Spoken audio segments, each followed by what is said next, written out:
Landscaping in Denver. I call this lessons in humility. We have a lot of considerations when you're landscaping in Denver. We have a very short planting season. We're at a very high altitude. Denver has more freeze-thaw cycles than any other major city. We also have a lot of microclimates, so it can be sunny, shady. It really changes around your property. Hardiness zones. We have a lot of those as well. Our light intensity is very high, so that means light bounces around more than it does other places. Along the Front Range, we're also known to get a lot of wind. Then our clay soil really is challenging for watering new plantings. So I'll start with the planting season. Planting season is May through October. We all get the itch to plant before then, but we really need to wait till around Mother's Day. We can have those beautiful warm days in March and April where it's 60, 70 degrees, but then it will freeze that night, and that's what really damages the tender young plants. They don't like to be warm during the day and then cold at night with those little root masses that you get with perennials and grasses. Those are really susceptible to damage. They can either really decrease the hardiness of the plant or could kill the plant altogether. Other areas of the country and other areas of Colorado, they get cold, stay cold, or get warm and stay warm. We're really unique that we have such huge temperature shifts in our area. Microclimates. So I know you can have more than 2 microclimates. I love this picture that shows all the houses with north-facing front yards are still under quite a bit of snow. Where across the street, where they get more sun on the south side, the snow is melted and it kind of looks like spring. What hardiness zone are you? Before you answer, you could be more than one. We're typically around a 5 plus or minus. I know some parts of my yard act more like they're a 3 or a 4. Other parts of my yard act like they're a 6 or 7. I have some gladiolas that have come back for 15 years. They're just not supposed to do that in our area. High altitude. Our plants need to breathe.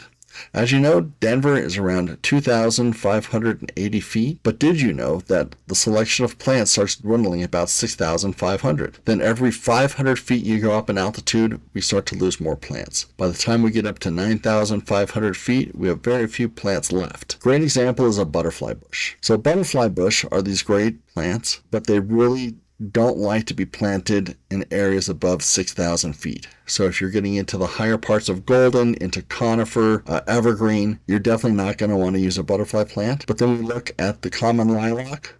The common lilacs can go up to 10,000 feet, so you can have those in Leadville. Our light intensity. Because of our high altitude, we have a greater light intensity. The light bounces and reflects more than it does at sea level. That's why when we talk about shade plants, it's really hard to find true shade. We get a lot of reflected light, and that makes a big difference. We need to consider the sun, shade in more detailed terms. We get morning sun. We get reflected light, we get hot afternoon sun, we get hot shade, cool shade. So I really try to break it down into more specific terms as I'm thinking about a project. In Denver, we have more freeze-thaw cycles than any other major city. During the winter months, we can have more than one freeze-thaw cycle. As the sun arcs from east to west, it can go around your house, it can warm areas up, cool them off at noon, and then warm them up again in the afternoon. And this is really detrimental to any of our hardscapes. So here you can see a concrete patio that had an epoxy coating and it's just disintegrating. Here's some stamped concrete that is cracked. Once water gets into those fine cracks, it'll freeze thaw and expand those cracks. And here's a concrete patio that's spalling, so the whole top layer is just flaking off in these real fine flakes. Natural materials like flagstone also can suffer from this. The freeze-thaw cycle also damages our plants, especially trees.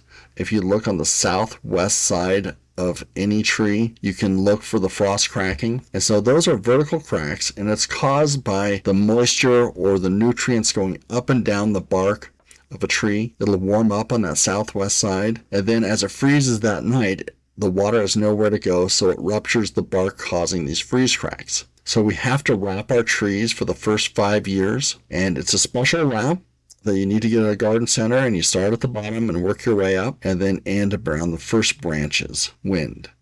We have a lot of wind along the Front Range. The problem with wind is that it can desiccate or dry up and remove the moisture in a plant. Deciduous plants are great because they lose their leaves and are a lot less susceptible to this damage, where evergreens, like pine trees, are more susceptible, but what really damages are broadleaf evergreens like boxwoods, hollies, and things of that nature where we have the big leaves, but they don't lose them in the winter. It's a very important tip, especially for your evergreen trees, to winter water. Your whole landscape will definitely thank you for winter watering, but it's crucial, especially for young pine trees and even the older ones. Here's a house that I drove by one day in the winter, and you can see they've wrapped burlap around their boxwoods to try to help prevent that desiccation. And this is a house where they didn't wrap them, and they were on the west side, so they were getting full sun, and you can see not one of them is going to survive. Typically, once a boxwood turns brown, it's not coming back. Next thing is watering with our clay soil. Watering can be one of the trickiest things about a new landscape.